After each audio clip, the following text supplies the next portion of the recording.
నమస్కారం వార్తలకు స్వాగతం. ముందుగా ముఖ్యాంశాలు. BRS leader Balka Suman press meet, Congress తీరుపై ఫైర్. కాంగ్రెస్ నేతలు మీడియా సమావేశం, పలు అంశాలపై వివరణ. కాంగ్రెస్ నేతలు మీడియా సమావేశం నిర్వహించారు. ఈ సందర్భంగా పలు అంశాలపై వారు మాట్లాడారు. ఒక ఎజెండాను ముందు పెట్టారు. కాంగ్రెస్ ప్రభుత్వం అధికారంలోకి వస్తే ఇప్పుడు జరుగుతున్న ఈ 10 సంవత్సరాల్లో జరుగుతున్నటువంటి ఈ రాజరిక పరిపాలనని ఆ స్థానంలో ప్రజా పరిపాలన తీసుకొస్తానని చెప్పారు. పోటీ ఏం జరిగింది? రాజరిక పరిపాలనకి ప్రజా పరిపాలనకి మధ్య పోటీ జరిగింది. అది బీఆర్ఎస్ పార్టీ, కాంగ్రెస్ పార్టీ కావచ్చు. ఎజెండా మాత్రం రాజరిక పరిపాలన తీసి ఆ స్థానంలో ప్రజాపాలన తీసుకొస్తానని చెప్పారు. దాంతోపాటు అప్పుడే అందశ్రీ గారు రాసినటువంటి ఈ తెలంగాణ గీతాన్ని తెలంగాణ రాష్ట్రం వచ్చిన తర్వాత కాంగ్రెస్ పార్టీ రాష్ట్ర గీతంగా అడాప్ట్ చేసుకుంటుందని చెప్పారు. అప్పుడు చెప్పటం ఎన్నికల కంటే ముందు చెప్పారు. ఇది కాకుండా ఈ రాజరికపు పరిపాలన చిహ్నాలు కూడా ప్రజా పరిపాలనలో పోతాయనేది అంతర్భాగంగా ఉన్నటువంటి మాట. అందువల్లనే మీరందరూ ఎల్బీ స్టేడియంలో ప్రజల సమక్షంలో ప్రజా పరిపాలనని ఆవిష్కరించడం కోసమే అది ఎల్బీ స్టేడియంలో చేశారు. మామూలుగా ప్రజాప్రభుత్వాన్ని గవర్నర్ దగ్గర కూడా ప్రమాణ స్వీకారం చేసే అవకాశం ఉంది. కొన్ని లక్షల మంది ప్రజలను పిలిచి ప్రజా పరిపాలనని ప్రజలకు ఇచ్చిన మాట ప్రకారం ప్రజా పరిపాలనని అక్కడ ఆవిష్కృతం చేసిన సందర్భంగా ఆ డయాస్ మీద రాశారు. ప్రజా పరిపాలనలో రేవంత్ రెడ్డి ముఖ్యమంత్రిగా ప్రమాణ స్వీకారం. మీరు ఒక్కసారి మీరందరూ వచ్చుంటారు అక్కడ. దాని మీద డయాస్ వెనక రాసిన దాని మీద ప్రజా పరిపాలనలో రేవంత్ రెడ్డి ముఖ్యమంత్రిగా ప్రమాణ స్వీకారం చేస్తున్నారు అని రాశారు. అదే రోజు మీరు పేపర్లు చూస్తే ఇదే మాట, ప్రజా పరిపాలనలో రాష్ట్ర ముఖ్యమంత్రి రేవంత్ రెడ్డి ముఖ్యమంత్రిగా ప్రమాణ స్వీకారం చేస్తారని ఆనాడు ఉన్నటువంటి అన్ని పేపర్లలో ఫస్ట్ పేజీ మొత్తం కూడా అడ్వర్టైజ్మెంట్ ఇచ్చారు. దాని ఉద్దేశం ఏంటి? ఆ రాష్ట్రంలో ఉన్నటువంటి రాజరికపు పరిపాలన స్థానంలో ప్రజా పరిపాలన వస్తుందని చెప్పటం. అందులో భాగంగానే ఇవాళ ఈ జయ జయ హో తెలంగాణ అనేటటువంటి ఈ పాటని, ఆ రాసినటువంటి పాటని యథాతథంగా దానికి సంగీతాన్ని ఆస్కర్ అవార్డు గ్రహీత కీరవాణి గారితో మరి దానికి సంగీతం సమకూర్చి అది ప్రజలకి అంకితం చేస్తున్నారు. ప్రజలు కోరుకొని ఆ పాట కావాలని మెజారిటీ, స్పష్టమైన మెజారిటీని కాంగ్రెస్ పార్టీకి ఇచ్చారు.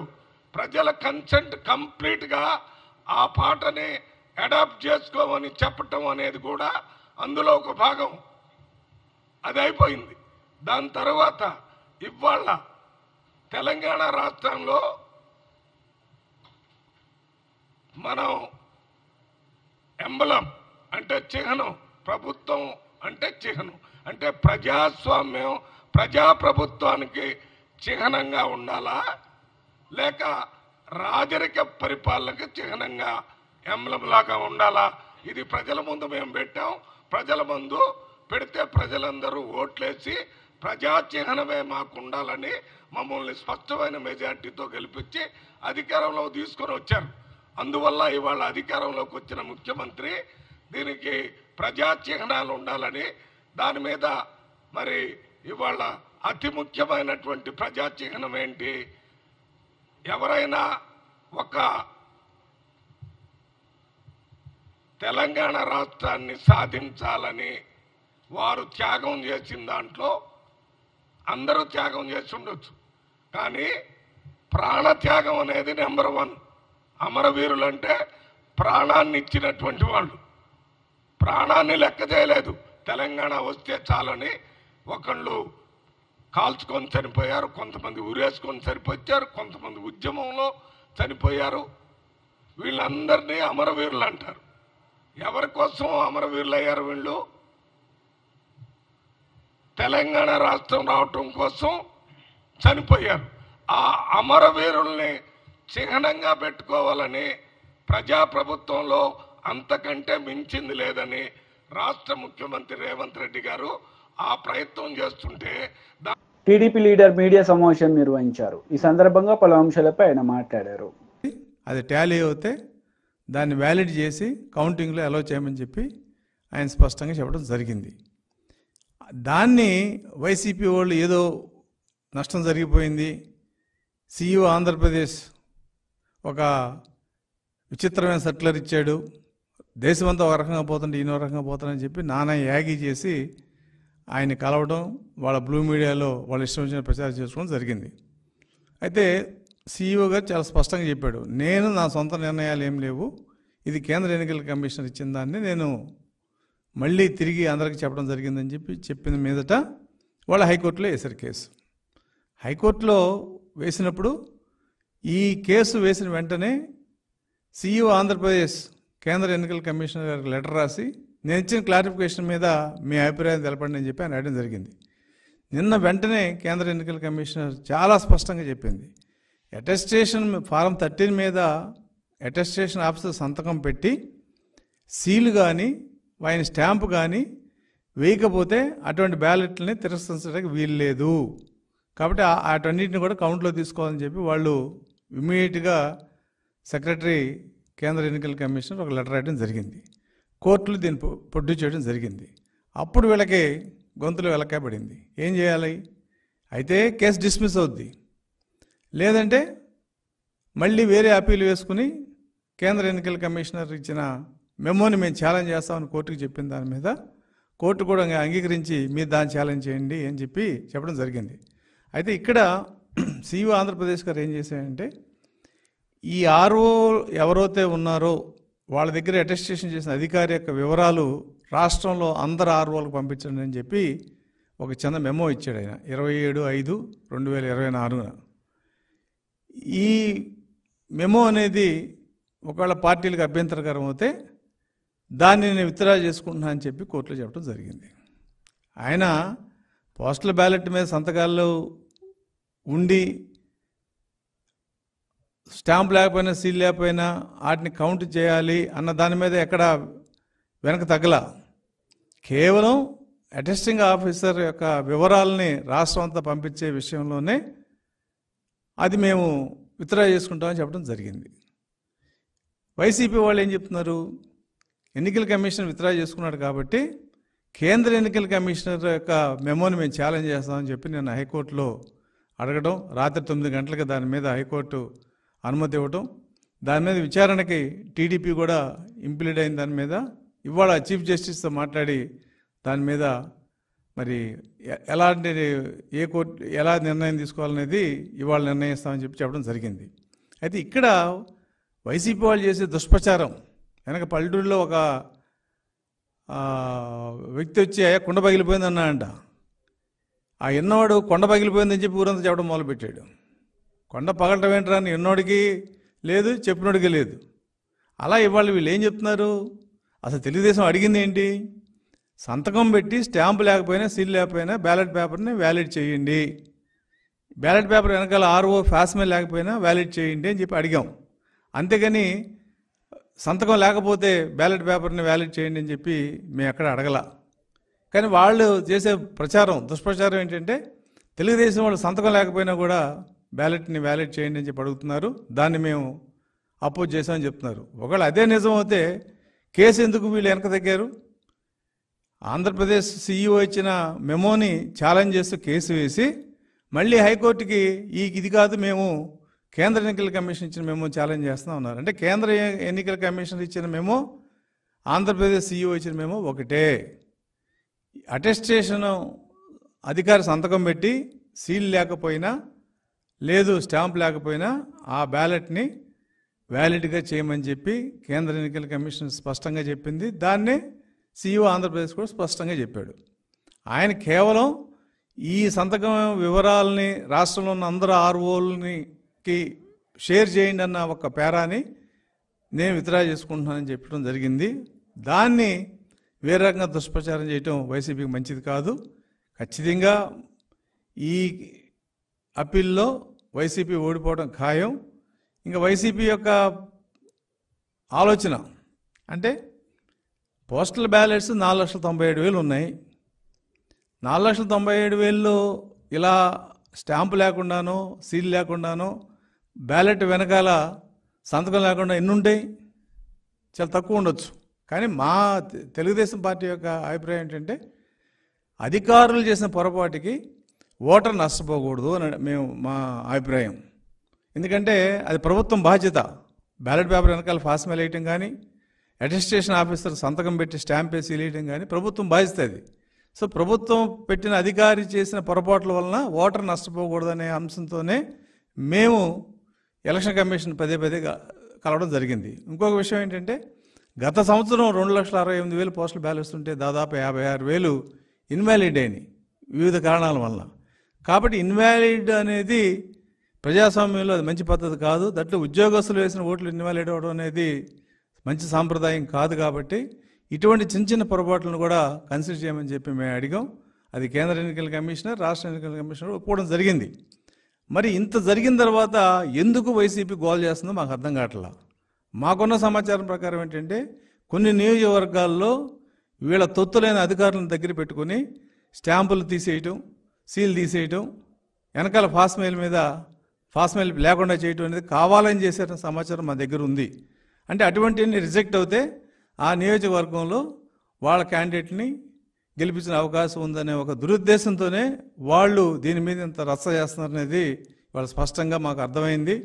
వాళ్ళు ఏం రచ్చ చేసినా, ఎటువంటి ప్రయత్నాలు చేసినా కేంద్ర ఎన్నికల కమిషన్ ఇచ్చిన గైడ్ లైన్స్ ప్రకారం పోస్టల్ బ్యాలెట్లు ఖచ్చితంగా ఏ చిన్న పొరపాట్లు ఉన్నా కూడా వాటిని వ్యాలిడ్ చేయడం జరుగుతుంది.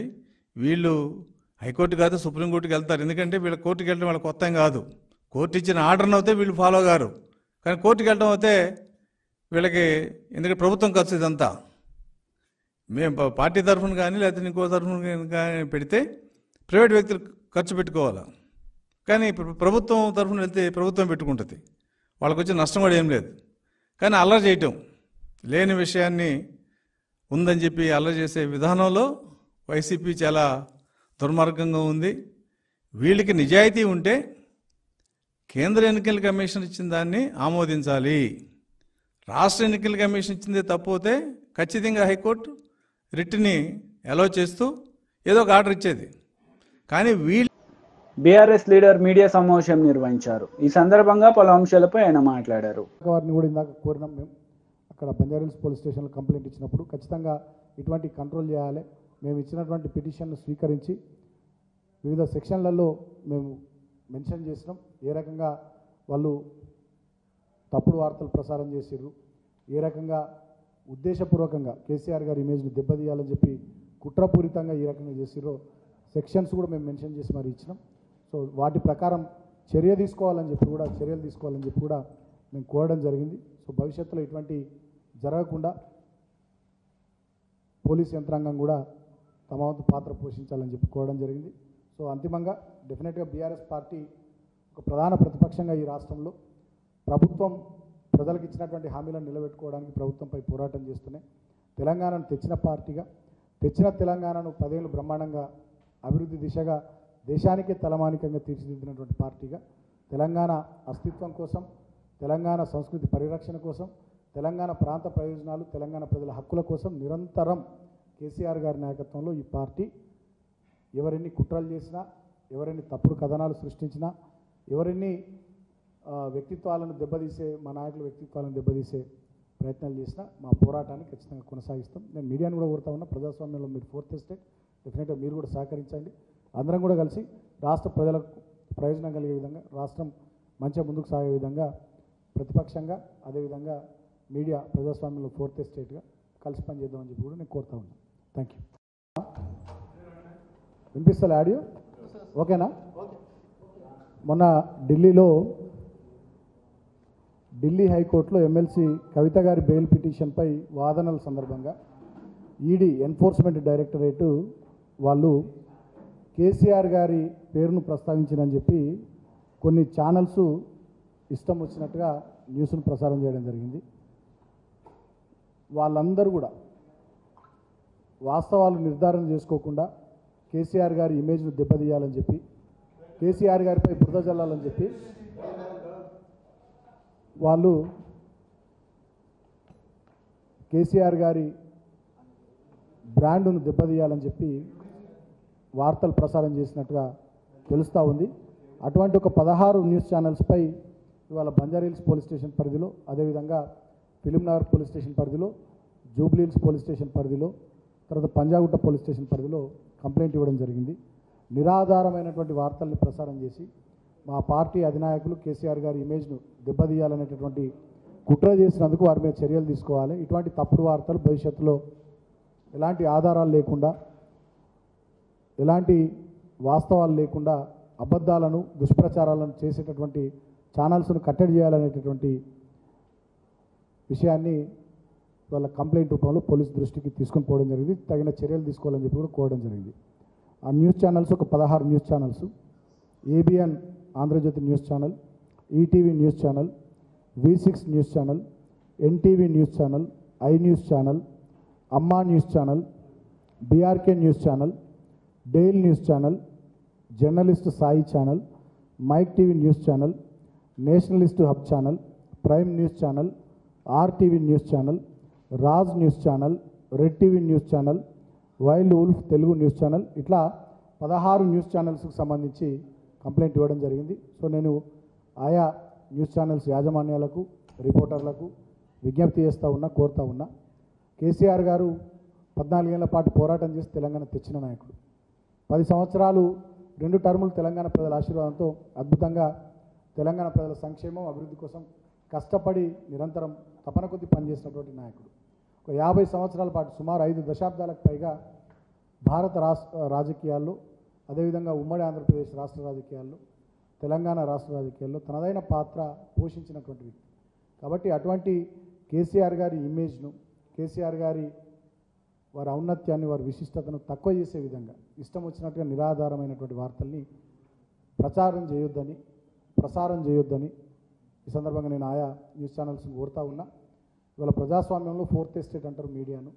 మరి ప్రతిపక్షంగా ఉన్న బీఆర్ఎస్ పార్టీకి ప్రజల కోసం, ఈ ప్రాంత అభివృద్ధి కోసం, అధికార పక్షంపై వాళ్ళు ఎన్నికల సందర్భంగా ప్రజలకు ఇచ్చినటువంటి మాటల్ని నిలబెట్టుకోవాలనేటటువంటి అంశంపై మేము చేస్తున్నటువంటి పోరాటానికి, కార్యక్రమాలకు మద్దతుగా నిలబడి ప్రజల గొంతుకగా ఉండి ప్రజాస్వామ్యాన్ని ఈ రాష్ట్రంలో పరిరక్షించాల్సినటువంటి బాధ్యత ఈ మీడియా తీసుకోవాలి.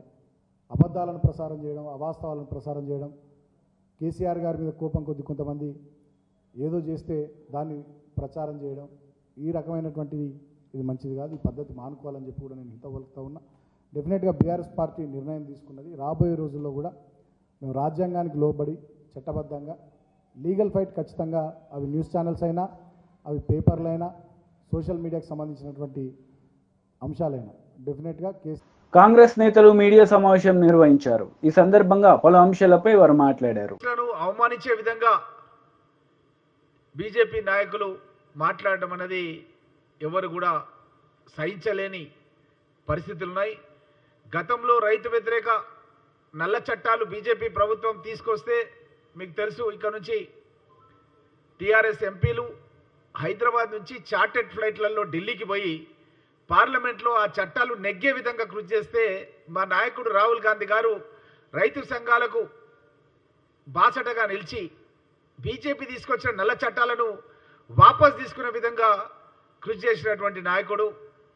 ఒక పార్టీ తెచ్చిన చట్టాలను ఆ పార్టీ వాళ్ళే వాపస్ తీసుకున్నారంటే ప్రజల్లో ఈ బీజేపీ పైన ఎంత వ్యతిరేకత ఉన్నది అన్నది ప్రజలంతా కూడా గ్రహిస్తున్నారు. ముఖ్యంగా ఈరోజు ఈ యొక్క బీజేపీ నాయకులు గతం లోపల ఇక్కడ టీఆర్ఎస్ ప్రభుత్వం ఉన్నప్పుడు వాళ్ళ పైన ఈగ కూడా వాళ్ళకు కూడా చూసుకున్నారు. అప్పుడు ప్రధానమంత్రి గారు హైదరాబాద్ నగరానికి వస్తే కేసీఆర్ గారు ఏం మాట్లాడారంటే, మీ చల్లని ప్రేమ మా పైన ఉండాలి, వేరే ముఖ్యమంత్రులాగా మేము 1000 కోట్లు తీసుకొచ్చి ఇవ్వమని చెప్పి మేము అడగము అని చెప్పి మాట్లాడాను. అంటే దీని ఉద్దేశం ఏంది? లోపాయికారిగా వాళ్ళిద్దరు కూడా కలిసే ఉన్నారు అన్నదానికి మనకు టోటల్గా అర్థమవుతున్నటువంటి విషయం. అదేవిధంగా జేపీ నడ్డా గారు, అమిత్ షా, బండి సంజయ్తో పాటు అనేక మంది నాయకులు కేసీఆర్ను జైలుకు పంపిస్తామని చెప్పి ఊరికే ఊకదంపుడు ఉపన్యాసాలు పలు సందర్భాల లోపల చెప్పిర్రు.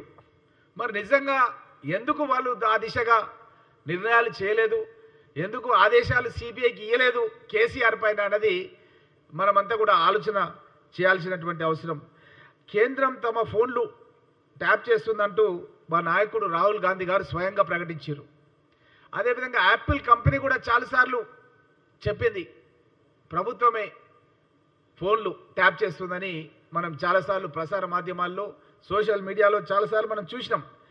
మేము డిమాండ్ చేస్తున్నాం కాంగ్రెస్ పార్టీ పక్షం తరఫున, నిజంగా బీజేపీ రాష్ట్ర నాయకత్వం ఏమాత్రం కూడా వాళ్ళ ఆరోపణల పస ఉందనుకుంటే యాపిల్ కంపెనీ ఏదైతే మెసేజ్లు పంపించింది చాలామందికి మనం సోషల్ మీడియాలో చూసినాం, దాంట్లో ప్రవీణ్ కుమార్ కూడా ఒక మెసేజ్ వచ్చిందని చెప్పి పత్రికా మాధ్యమాలు చూపించిండు. నాకు కూడా నా ఫోన్ ట్యాప్ అవుతుందని చెప్పి నాకు మెసేజ్ యాపిల్ వాళ్ళు పంపించారని కూడా చెప్పిండు. కాబట్టి మేము డిమాండ్ చేస్తున్నాం ఈ బీజేపీ నాయకులను, సిబిఐతో మీ పైననే మీరు ఒక ఎంక్వైరీ చేయించుకోండి. ఎందుకంటే యాపిల్ కంపెనీ అనేది వరల్డ్ వైడ్ ప్రాముఖ్యత కలిగినటువంటి కంపెనీ. ఆ కంపెనీ వాళ్ళే మెసేజ్ పంపిస్తున్నారు వాళ్ళ యొక్క వినియోగదారులకు, మీ యొక్క ప్రభుత్వాలు మీ ఫోన్లను ట్యాప్ చేస్తున్నాయన్న విషయాన్ని బాటంగా మెసేజ్ వచ్చింది అన్న విషయాలు పలు సందర్భాలు మనం చూసినాం. కాబట్టి కాంగ్రెస్ పార్టీ పక్షాన మేము డిమాండ్ చేస్తున్నాం, బీజేపీ రాష్ట్ర నాయకత్వం వెంటనే సిబిఐని డిమాండ్ చేసి వాళ్ళ యొక్క ప్రభుత్వమే యాపిల్ కంపెనీ ఏదైతే డిమాండ్ చేసిందో, ఏ మెసేజ్ పంపించిందో దానిపైన విచారణకు ఆదేశాలు చేయాలని చెప్పి కాంగ్రెస్ పార్టీ పక్షాన మేము డిమాండ్ చేస్తున్నాం.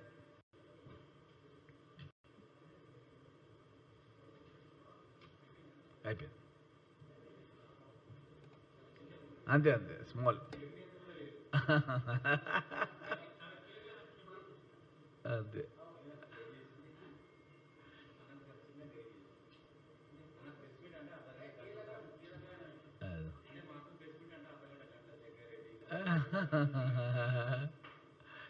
కొనసాగిస్తామంటారు అదే ఇంక కొద్దిగా.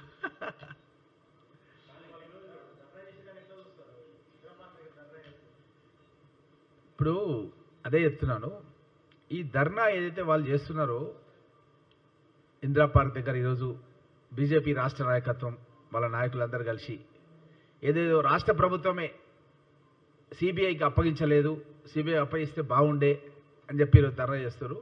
ఎందుకు సిబిఐకి అప్పగిస్తే లోపాయికారిగా ఆల్రెడీ మొన్న ఎన్నికల్లో ఒకటైపోయింది వాళ్ళు. మేమంతా కూడా చూసినాం, ఒక 2 క్యాంపులు ఉండే, బీఆర్ఎస్ పార్టీ క్యాంప్ ఎలక్షన్ల బూత్ ముందు ఒకటి, బీజేపీది ఒకటి, 2 క్యాంపులు ఒకటే అయిపోయినాయి. మీరు ఎక్కడ పోయినా సరే రాష్ట్ర వ్యాప్తంగా చర్చ జరుగుతుంది. ఇంకా రేపు ఇంకా ఒకటి కాబోతున్నారు. ఈ సందర్భం లోపల సిబిఐకి అప్పచెప్పి ఇంకా వాళ్ళకు మేలు చేద్దాము, వాళ్ళకు సాయం చేద్దామని చెప్పి ఈ బీజేపీ రాష్ట్ర నాయకత్వం అనుకుంటున్నట్టు ఉంది. ఎందుకంటే వాళ్ళు ఆల్రెడీ అనధికారికంగా పొత్తు కుదుర్చుకున్నారు. మీరు ఎక్కడికి వెళ్ళినా సరే, ఎక్కడ చర్చ చేసినా సరే, మా పరిగి నియోజకవర్గంలో నేను ఒక 30 బూతులు తిరిగినాను మన చివర్ల పార్లమెంట్ అసెంబ్లీకి సంబంధించింది జిల్లా అధ్యక్షునిగా. ఎక్కడికి వెళ్ళినా సరే 2 కనబడుతున్నాయి, మాది కాంగ్రెస్ బీజేపీ. బీఆర్ఎస్ ఏదంటే లేదు, బీఆర్ఎస్ దాంట్లో కలిసిపోయింది అంటున్నారు. ఇది వాస్తవం, ఇది ప్రజా జీవితంలోనే ఈరోజు ఏ బూత్ దగ్గర పోయినా జరిగింది. కాబట్టి రేపు ఇంకా దగ్గర కాబోతున్నారు. కాబట్టి వీళ్ళు ఒక గొడుగు పట్టాలనుకుంటున్నారు వాళ్ళకు. కాబట్టి ఈ విధంగా మా ద్వారా మేమే దానికి రిక్వెస్ట్ చేస్తే దానిలో గొడుగు పట్టే ఆలోచనలు ఉన్నారు. మేము అలాంటి అవకాశం వాళ్ళకి ఇవ్వము. నిజంగా వాళ్ళకి ఏమాత్రం చిత్తశుద్ధి ఉన్నా ఆల్రెడీ యాపిల్ కంపెనీ వాళ్ళు మెసేజ్లు పంపించారు చాలామందికి, మీ ఫోన్లు హ్యాక్ అవుతున్నాయి, మీ ఫోన్లు ట్యాప్ అవుతున్నాయి అని చెప్పి. దాంట్లో ప్రవీణ్ కుమార్ గారు కూడా గతంలో ఐపీఎస్ అధికారి కూడా పత్రికలో కూడా చెప్పిండు, చూపించండి ఇట్లా నా ఫోన్ ఇట్లా అవుతుందని కూడా చూపించండి. మీరు అందరూ కూడా గమనించారు. ఆయన ఈరోజు ఆల్రెడీ టీఆర్ఎస్ పక్షాన్నే ఉన్నాడు ఆయన. కాబట్టి అలాంటి వాళ్ళు ఇచ్చిన దాన్ని మీరు వెంటనే సుమూటగా తీసుకొని మీరు ఎంక్వైరీ స్టార్ట్ చేయండి. స్టార్ట్ చేసేసి ఎవరు చేశారు ఈ ఫోన్లన్నీ, ఎవరు చేస్తున్నారు దాని మీద మీరు చేయాలి. మా నాయకుడు రాహుల్ గాంధీ గారు కూడా మోడీ పైనే అనుమానం వెలిపించింది గతం లోపల, ఫోన్లు ట్యాప్ చేస్తుండని చెప్పి. కాబట్టి కేటీఆర్ అనుమానం అన్నది అదంతా కూడా లోపాయికారి అండర్స్టాండింగ్ తప్ప వాళ్ళే ఫోన్లు ట్యాప్ చేసిన విషయం ఇప్పుడు ఎంక్వైరీ నడుస్తున్న విషయం మనందరికీ తెలిసిన విషయమే. ఏ విధంగా ట్యాప్ చేశారు, ఏ విధంగా ఎన్నికల్లో డబ్బులు పంపించారు అన్నది. వార్తలు ముగించే ముందు ముఖ్యాంశాలు మరోసారి. BRS leader Balka Suman press meet, Congress తీరుపై ఫైర్. కాంగ్రెస్ నేతలు మీడియా సమావేశం, పలు అంశాలపై వివరణ. ఈ వార్తలు ఇంతటితో సమాప్తం. తిరిగి ప్రసారమయ్యే వార్తల్లో మళ్ళీ కలుద్దాం. అంతవరకు సెలవు. నమస్తే.